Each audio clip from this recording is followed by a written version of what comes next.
Demos inicio con la conferencia Nurturing Entrepreneurship in Business Families.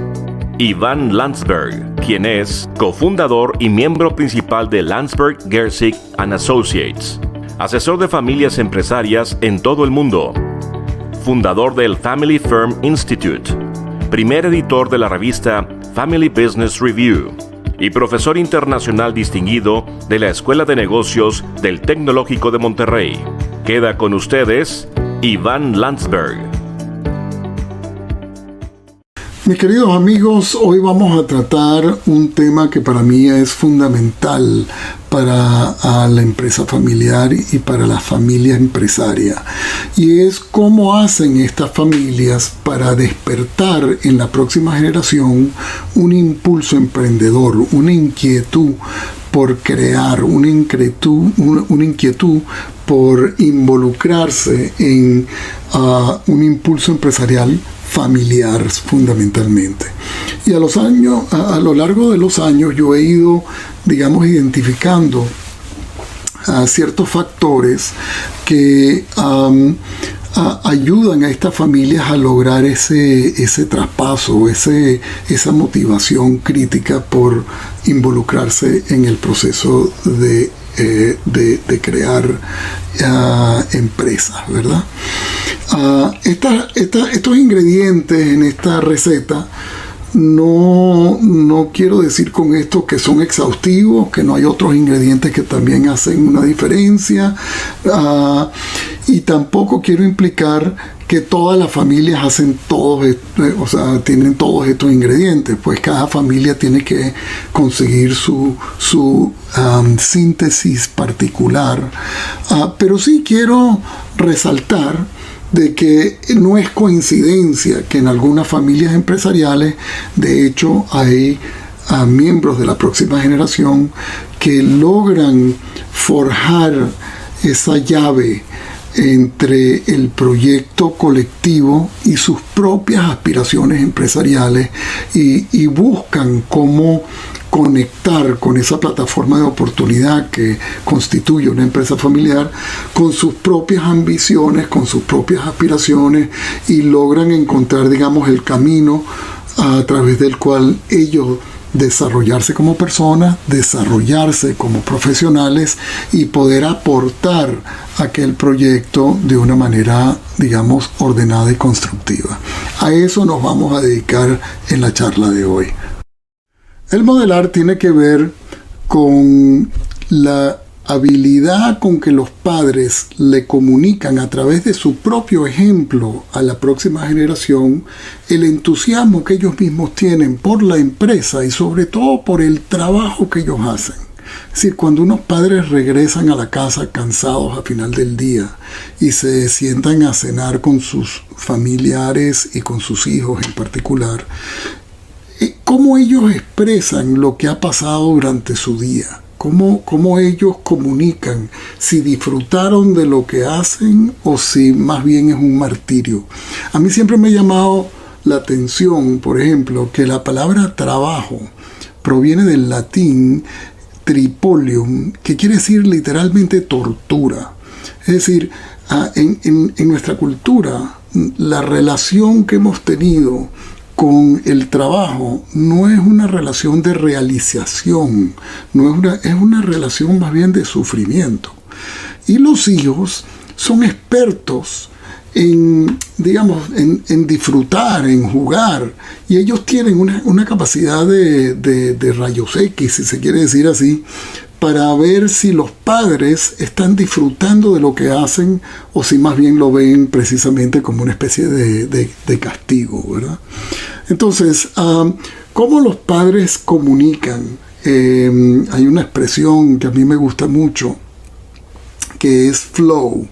Es decir, el flow se refiere a aquellos momentos en nuestra actividad de trabajo donde estamos profundamente compenetrados con lo que hacemos y es como que el tiempo se detiene y eso cuando alguien ve a alguien otro, sobre todo un padre o una madre, involucrado en un momento de flow con una actividad de trabajo, sobre todo un niño, ¿verdad? Eso deja una marca indeleble en la memoria del niño y lo motiva automáticamente a tratar de entender qué está pasando, que sea tan poderosa esa fuerza que conlleve a un padre a involucrarse en ese grado con lo que hace. Entonces, ¿cómo los padres modelan su relación con el trabajo? ¿Qué mensajes y qué señales le comunican a sus hijos? Sobre todo, de cuánto disfrutan lo que hacen. Inmediatamente va a determinar el grado de atención que los niños le prestan a esa actividad y cómo los niños empiezan a ver lo que los padres hacen como una oportunidad de ellos mismos involucrarse, crecer a través de aquello, a dedicarse a aquello, o por lo menos despertar su curiosidad de qué pasará ahí, qué será que están haciendo nuestros padres para tener tanta dedicación a aquello que hacen. Nunca se me olvidará el caso de una familia que conocí aquí en Nueva Inglaterra, en New England, ¿verdad? De una familia que tenía un negocio de comercio y el abuelo, que era dueño de aquel negocio, se había dado cuenta que tenía un problema muy grande porque no podían expandir la tienda principal que tenían más allá del terreno que tenían. Estaban en un lugar de la ciudad que era privilegiado, que realmente les daba una oportunidad de captar clientes como ninguna otra, pero la restricción era que no había capacidad de crecer más. Y un problema que tenían era que en los mostradores, en las cajas registradoras, cuando los clientes querían ir a pagar, ya no cabían más cajas registradores, entonces se hacían unas colas muy largas y los clientes se estaban quejando de que se tardaba demasiado pues pagar por los productos que habían adquirido. Entonces el abuelo llegó un domingo, tenía todos sus nietos reunidos y como una cosa de él le planteó el problema que tenía en el negocio. Tengo este problema, no puedo expandirme más, las colas se están haciendo largas y tal, qué sé yo. Bueno, al día siguiente una de las nietas estaba de compras en otro pueblo con su mamá y en una tienda vio una manera de rediseñar las cajas registradoras para que se cupieran 2 cajeras en el espacio de una, reduciendo el espesor de las cintas, ¿verdad?, donde se ponen los productos, pero en esencia duplicando el número de cajas registradoras que se pudieran implementar en un espacio particular. Esta niña regresó de ese viaje y le dice a su mamá en el carro: mira, eso que acabamos de ver es la solución del problema que el abuelo planteó el domingo en la cena. Tengo que contárselo. Bueno, resulta que ese fin de semana el abuelo tenía una reunión con todos sus ejecutivos para tratar de encontrarle una solución a este problema. Y la niña fue y le contó al abuelo lo que había visto. Y el abuelo dijo: mi amor, esta es la solución precisamente. ¿Tú te atreverías a venir a la reunión con los ejecutivos y explicárselo para que ellos entiendan qué fue lo que viste? Y una muchacha de 12 años le da un poco de pena y tal, pero el abuelo la convenció. En esencia, la muchacha va para la reunión, estaban todos los ejecutivos altos ahí reunidos, y el abuelo le pide a la nieta que venga y en un rotafolio dibuje la solución.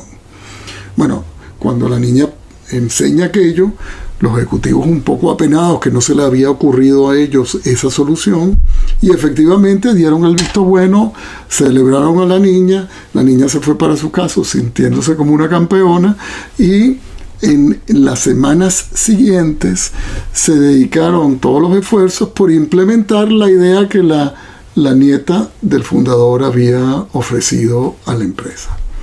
Hoy por hoy, esta mujer, que no podía esperar pues a esta niña, cuando era niña, bajarse del autobús de regreso al colegio para ver cómo su idea se estaba implementando en el negocio, hoy por hoy esta muchacha es una ejecutiva alta del negocio y después de haber estudiado en la universidad, después de haber trabajado para otra firma, se incorporó a la empresa familiar, trabajó por un par de años más y luego se fue a sacar un un máster en administración en una escuela muy destacada de Estados Unidos y regresó de nuevo a la empresa familiar con el abuelo aún como fundador, y ahora ella se dedica en llevar la división digital que sobre todo en esta época ha sido particularmente importante en, digamos, en el crecimiento del negocio, ¿no?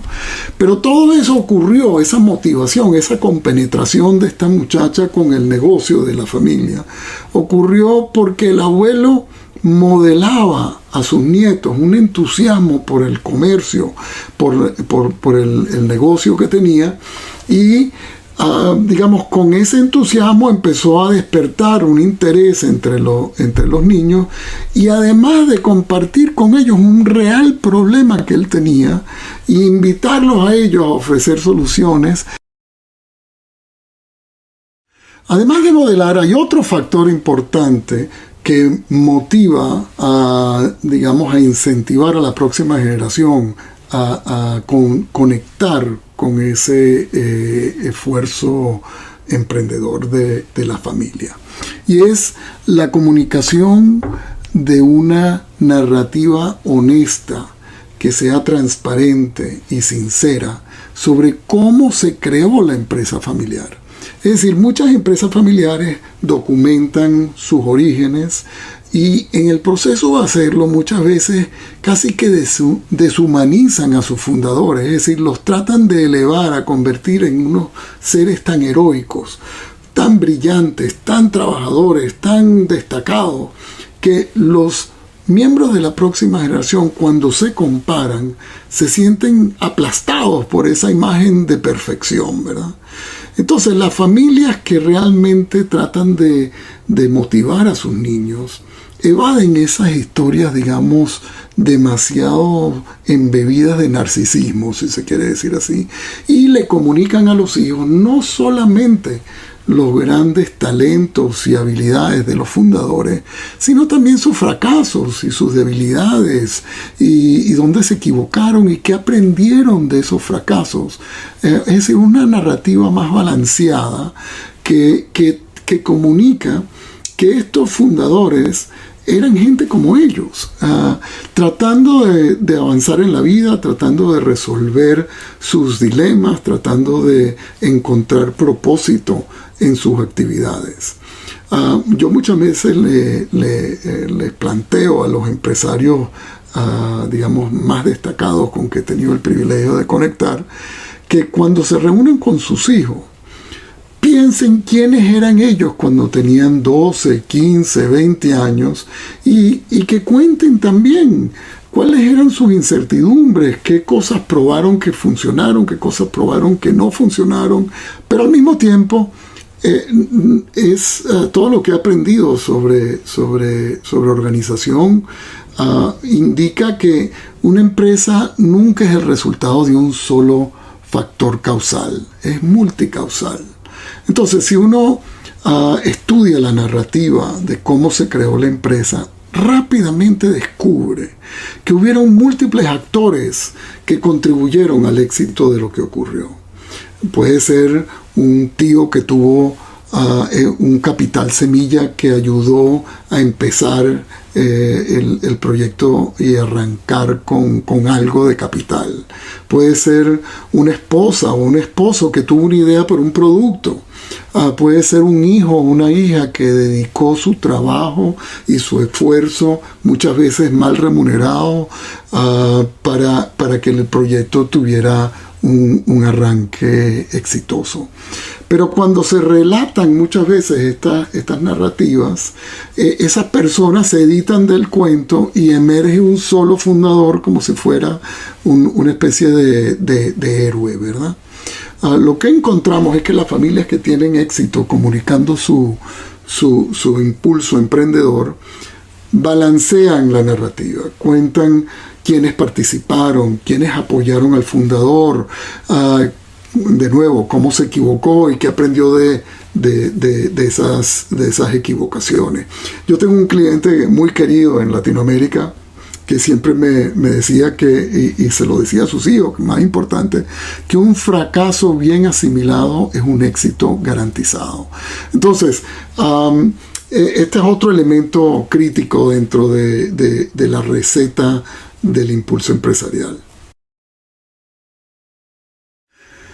Voy ahora al tercer factor que ayuda a motivar a la próxima generación a compenetrarse con un proyecto empresarial.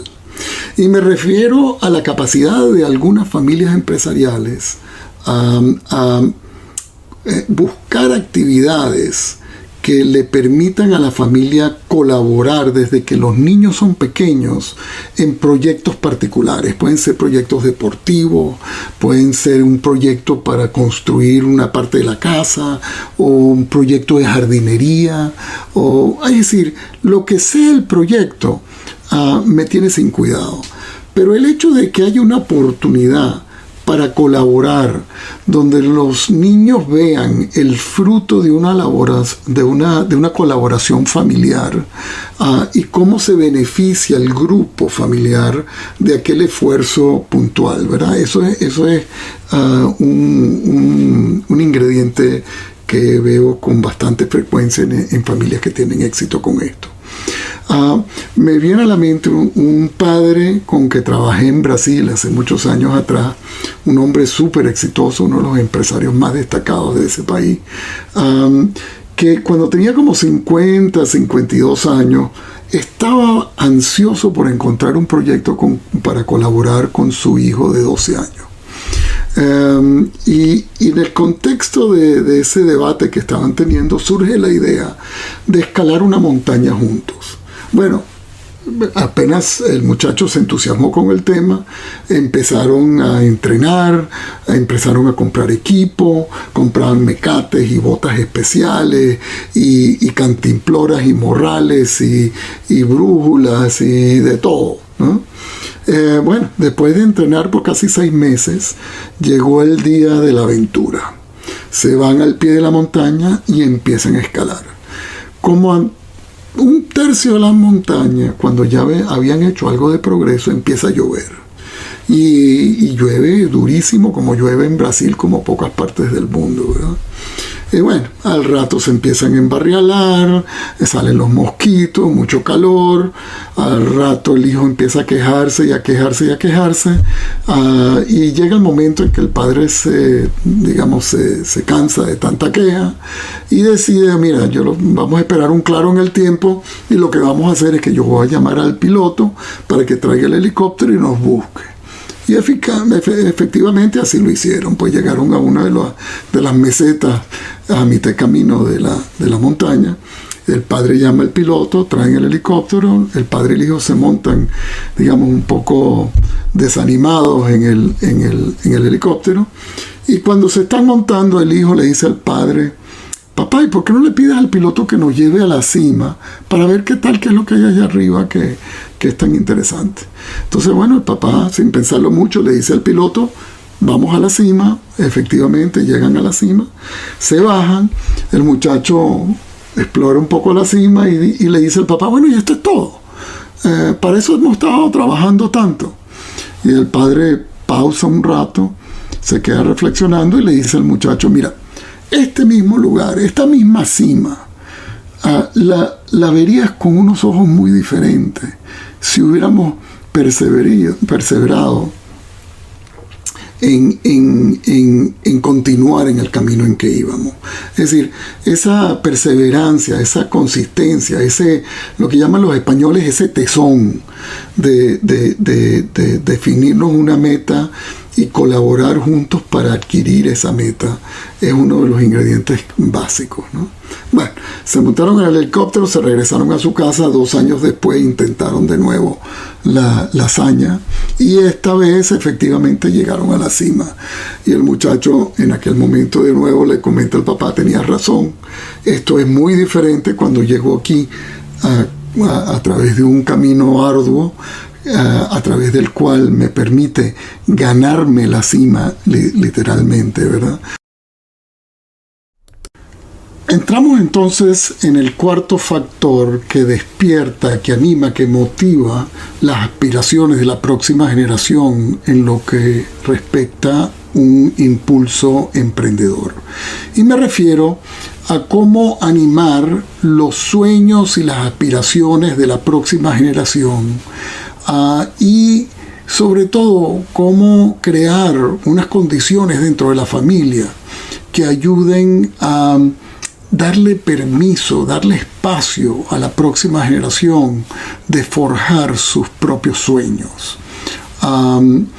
Me viene a la mente el hecho de que las familias son, digamos, se diferencian en su estilo de crianza, ¿no? Hay familias, sobre todo aquellas familias que los hijos y las hijas de grandes emprendedores empresariales, que estos padres se sienten casi como si fueran escultores, ¿verdad? O sea, imagínense ustedes como Miguel Ángel con un bloque de mármol por delante, y ahí está el hombre con su cincel y su martillo esculpiendo la figura que quiere sacar del mármol, ¿verdad?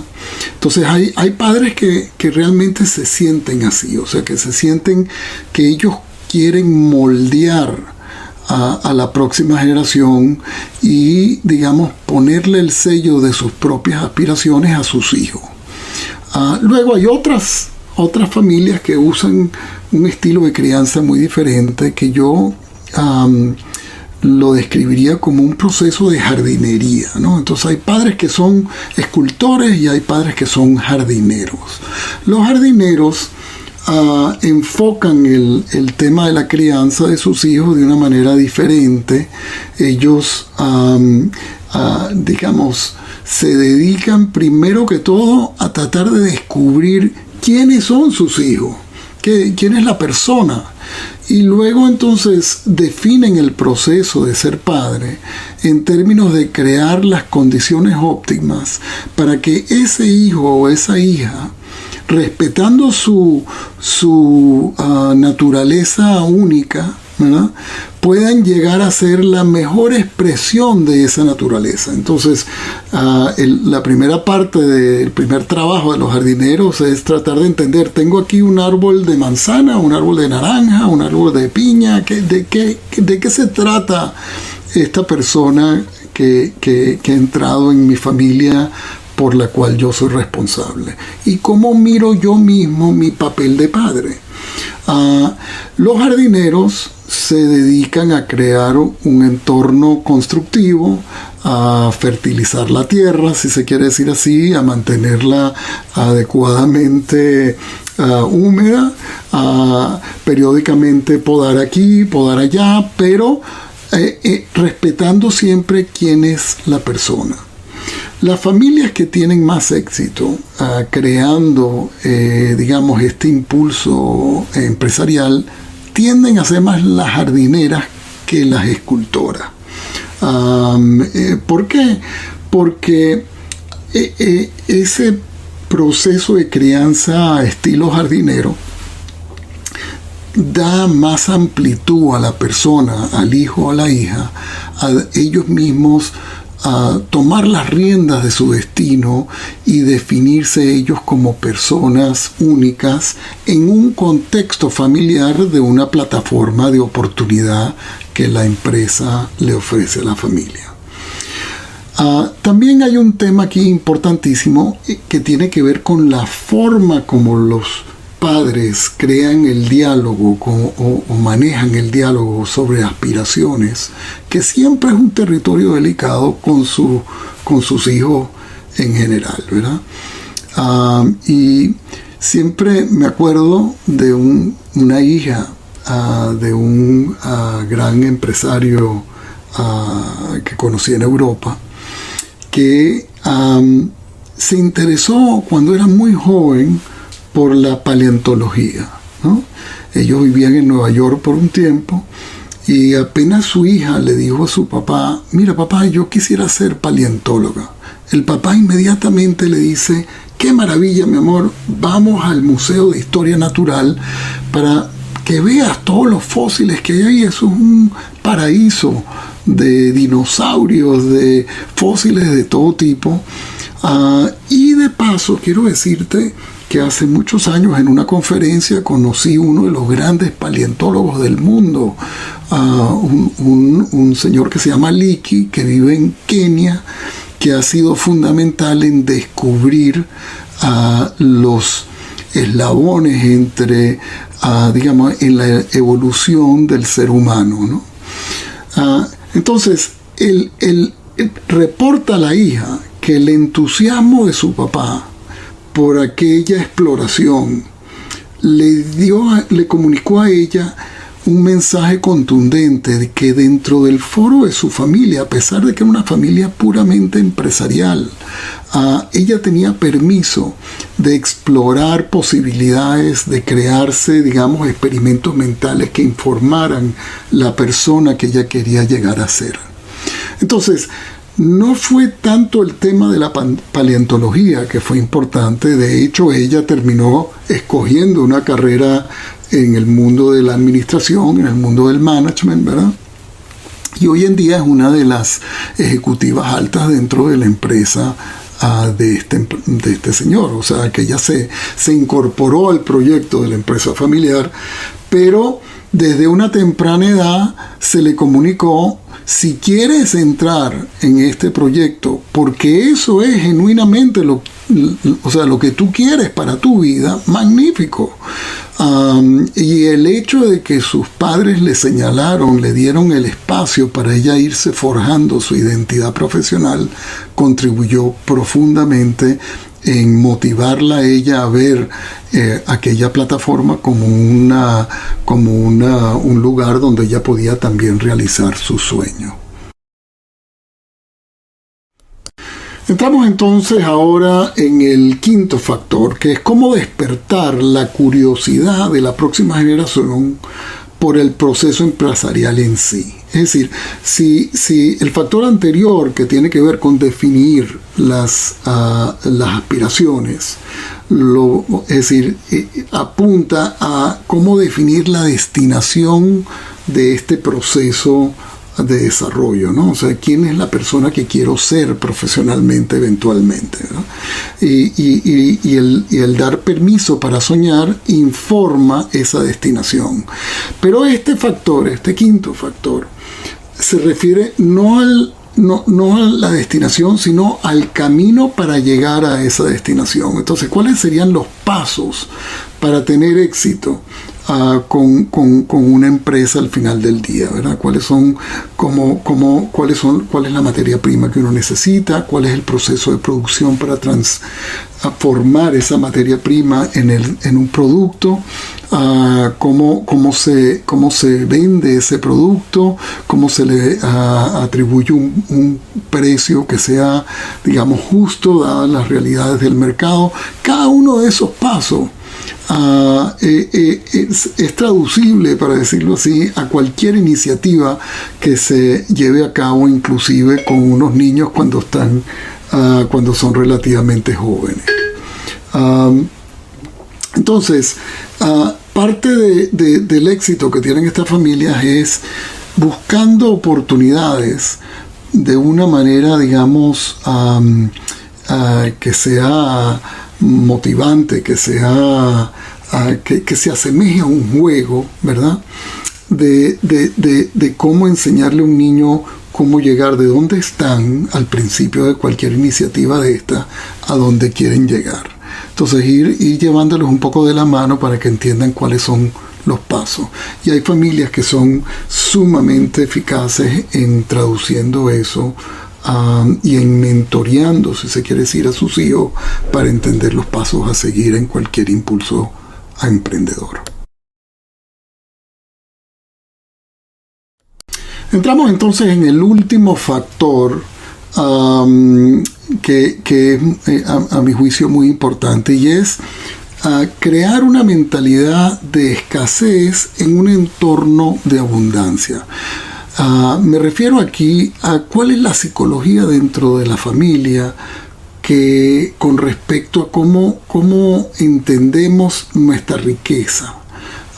cómo la gestionamos de una manera responsable y cómo le comunicamos a la próxima generación un criterio sobre lo que ha costado generar esa riqueza y sobre las responsabilidades que tenemos por tener esa riqueza, ¿no? Entonces no se trata solamente de las oportunidades, se trata también de las responsabilidades.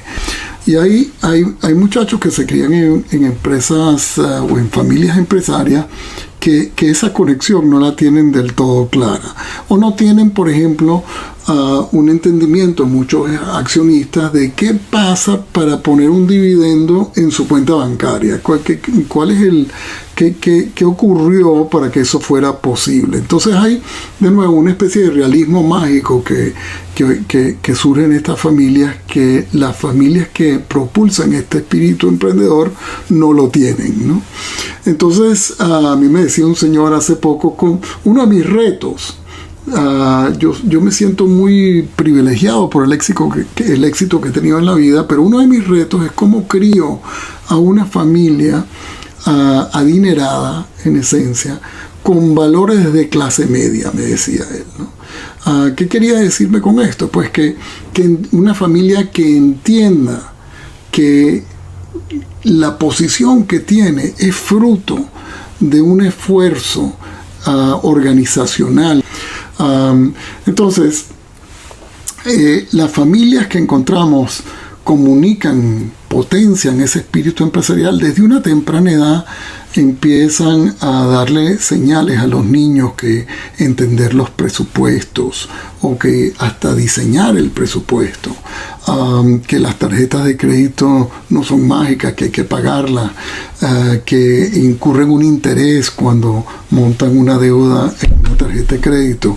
En fin, todos estos factores que empiezan a una temprana edad, cómo irlos llevando de nuevo de la mano para que entiendan la economía de la familia, las ventajas de ser, digamos, relativamente austeros en función a la riqueza que tenemos, es también un factor esencial, ¿no? A mí me llama la atención, por ejemplo, las biografías que hay de los Rockefeller. John D. Rockefeller, el primer, digamos, el patriarca de la familia, le insistía mucho a sus hijos que tenían que tener un presupuesto y que cada $1 que les llegaba había que dedicarle parte de eso a una actividad filantrópica, parte de eso a un proceso de ahorro y parte de eso a que ellos tenían pues libertad para gastarlo, ¿no? Entonces desde una temprana edad ya había una disciplina económica que se le comunicaba a los niños y que es tan fundamental en el proceso empresarial si uno quiere al final del día de tener éxito.